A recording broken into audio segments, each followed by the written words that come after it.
So yo, what's up guys? Welcome back to Action TV. So yun guys, huwag niyo kalimutan mag-subscribe sa channel natin at para matuloy-tuloy ang pagbablog natin. So bilang suporta na lang niyo sa akin guys, huwag niyo naman kalimutan i-subscribe at pindutin yung bell button dyan.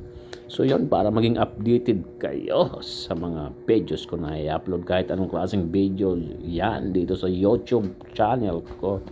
So yun nga guys, ito na ang pinali ng Los Angeles Lakers sa free season. Ito nga talaga, parang bulldozer talaga ito sa LeBron James at walang makapagpigil. So yun guys, huwag kayong magalala, papanoorin natin dito.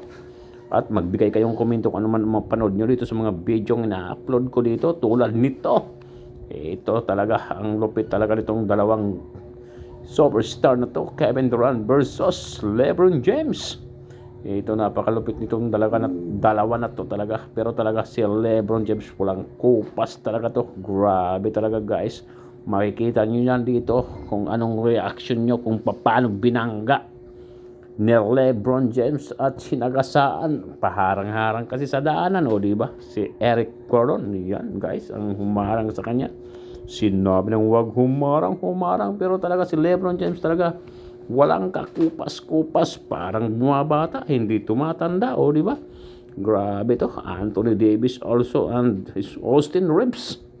So yun, makita natin yan kung gaano kalakas talaga ang Lakers. Awalan sa ilalim si Nurkic, taas ng talon ng bagong Laker. Tilapon si Gordon ang bumangga sa malatren na katawan ni Lebron. Muntik mabulag sa LBJ, nasuntok pa si The King. Isang mainit na laban sa preseason finale, Los Angeles Lakers versus Phoenix Suns. Finally mga bro, after almost 5 years of waiting, maghaharap na ulit ang dalawang superstar, LeBron James versus Kevin Durant. Christmas Day pa ng 2018 ang uling beses silang nagkaharap at nasa Warriors pa noon etong si KD. Kompleto ang starting five ng Lakers habang wala sa Phoenix etong si Devin Booker at Bradley Beal. Well, first quarter looking good agad si Anthony Davis. Mga bro, gandang pick and roll play with D'Lo. Alley-oop dang sumabay pa si Nurkic.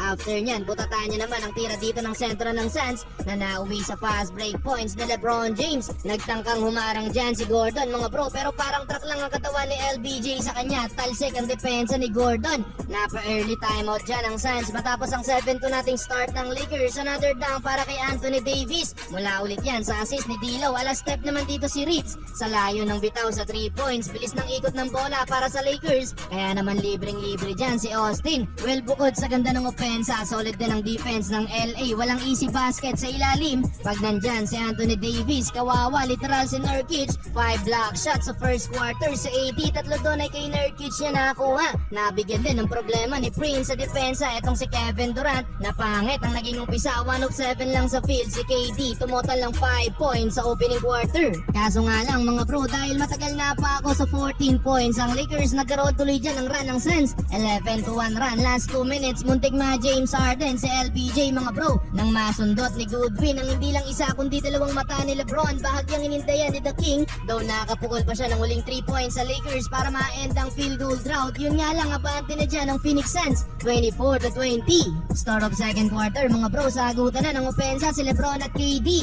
Unti-unting uminit ang shooting dyan ni Kevin Durant mga bro, kumana ng 11 points sa loob lang ng 6 minutes. Eto namang bagong player ng LA na si Jackson Hayes. Taas ng tilalon mga bro, halos ka-level na ang ulo sa rim. Halfway mark ng quarter, Anthony Davis naman another pick and roll play na foul pa siya ni Josh Okogie. Palo sa 9 points ang lead ng Lakers. LeBron James pasok ang wing 3-pointer. Dalawa na sila ni AD na merong double figure at tumabol pa itong si Austin Reeves. Iwan ng bantay sa crossover move. Last 2 minutes kumana pa ng 3 points itong si Kevin Durant. Katulong niya sa opensa si Eric Gordon na meron na ding double figure. Wala nang isang minuto, may nakapisikalan pa sa depensa si The King. Ayaw bitawan sa play na to si Lebron. Nagulat naman ang bench ng Suns nang mapituan ng offensive foul dito si Eric Gordon. Pumahabol pa ng 4 points niyan si LeBron James. Kaya naman nabante ng 4 points ang LA sa halftime, 58-54. Entering the third quarter mga bro, naglaro pa itong sila Anthony Davis at LeBron James habang kota na si Kevin Durant na may 21 points. Pero under 7 minute mark pa lang ng third quarter mga bro, sabay nang inilabas itong sila D'Lo, LBJ at Anthony Davis. Hindi na din sila pinabalik pa sa sa fourth quarter. Mga bro, nagdala ng 19 points sa LBJ, 15 points with 6 blocks para kay Anthony Davis, 14 para kay Austin Reeves at 8 points, 7 assists para naman kay So D'Lo. yun guys, talaga napakalakas ng Lakers. At sana guys, huwag niyo kalimutan mag-subscribe sa channel natin. Maraming salamat. Peace out.